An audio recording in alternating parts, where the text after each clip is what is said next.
what I found out, there's a thing they call law of attraction, and we bring to ourselves whatever it is that we most adore and most want. Then my cousin take me to a movie theater, and I see SuperFly. When I saw that, it was the first time I ever saw a black man talk down to a white man, and a cop at that. I'm like, what the what I didn't understand is that in the back of my mind, I fell in love with this guy. And not only did I fall in love with him, but I also fell in love with what gave him his power, which was cocaine. I'm watching this documentary the other night, and Pac says some profound shit to me. I mean, it's like really fucked me up.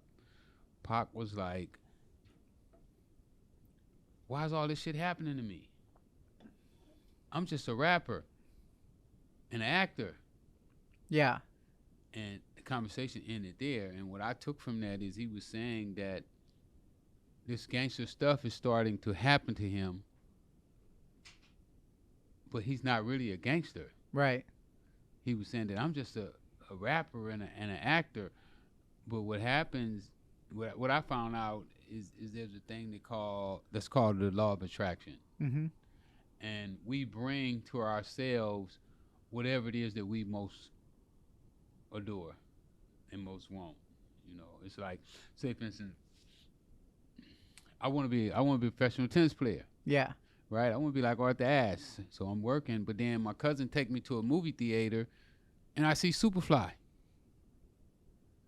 Now I'm like, fuck, this guy harder than Arthur Ashe. Yeah. You know what I'm saying? He just kicked the whole police station's ass. And you know, 14 years old, maybe 15. I'm a kid, you know, still trying to find his way, you know, looking for somebody, you know, that can direct me. And then, bam, here he is right here on the screen, on the big screen. My man, my new man, who makes the whole police department bow down. You know, you ever saw Superfly? Long time ago. Yeah. Took me a minute when you said that. I was like, dope movie. Remember the scene when he's trying to get out the game and he's working for the cops, right? And the dude with the big afro, right?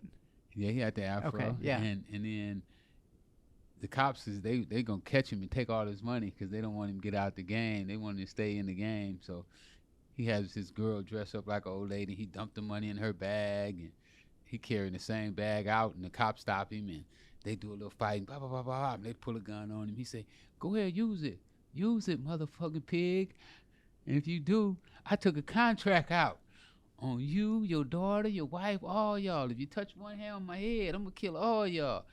And when I saw that, it was the first time I ever saw a black man talk down to a white man, you know, and a cop at that. I'm like, what the fuck? Yeah. So what I didn't understand is that in the back of my mind, I fell in love with this guy. Right. And not only did I fall in love with him, but I also fell in love with what gave him his power, which was cocaine. So 5 or 6 years later, I'm sitting at my partner's house, and he laid this shit out on the table. And like, this cocaine, you serious? You know, I'm a green tennis player. Never drunk a beer, never smoked a cigarette, never hit a joint, never saw weed, never saw cocaine. And now he's introducing me to cocaine, and then, boom, I tried it. And what I understood now, because I read, you know, I went to prison, I was illiterate. Yeah. Totally illiterate. Right. You know, but I didn't come out that way. Yeah. So all of y'all who think y'all gonna take advantage of me, keep going. We're gonna see. But doing my studies, I found out that there's a thing that's called the law of attraction. Yep. So you learned about law of attraction in prison. Yes. Where you taught yourself how to read. You didn't know how to read before prison, and you were so motivated to get out of prison that you taught yourself how to read. That's amazing.